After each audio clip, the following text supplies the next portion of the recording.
Hello friends, आज आमे बनेबा बैगण मसाला। बहुत ही टेस्ट बनिबो जदि एई उपाय रे बनेबे। आको आमे रुटी भात कहा सहित भी मिसेई खाई परिबा। तो चलंतु स्टार्ट करिबा प्रोसेस।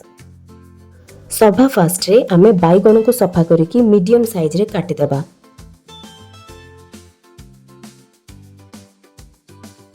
पियाज को भी मीडियम साइज रे काटि देबा। टिके बेसी पियाज पकेले भलो।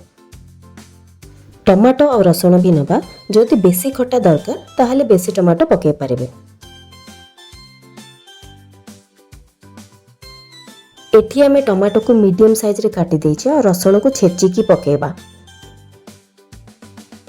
एबे कढ़ाई रे सोरिष तेल नबा। टिके गरम करिबा। तेल गरम होला परे छेचा रसुण पकेबा।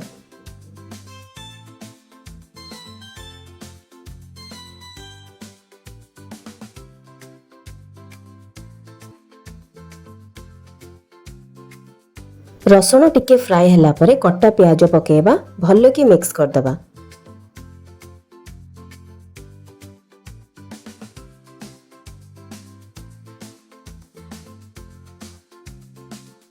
पियाज सेमी फ्राए होला परे कट्टा बैगण पके दबा। भलो कि मिक्स कर दबा।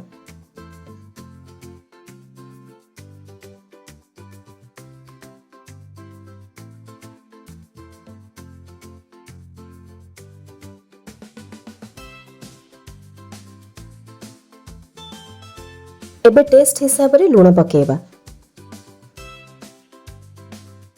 जेति की राग दरकार से हिसाब रे लंका गुंड पकाइबा। हळदी गुंड पकाइबा और भलो कि मिक्स कर दबा।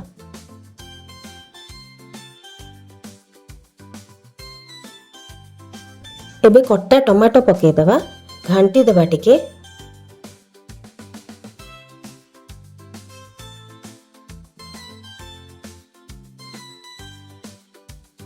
तापरे घोड़े दबा किछि समय पई।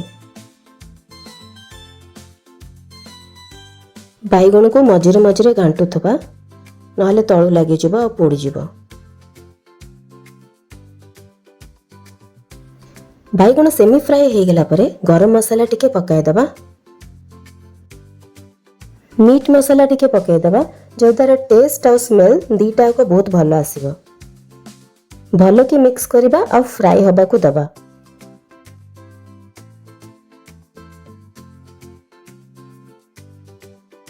फाइनली आमर बैगण मसाला हब रेडी।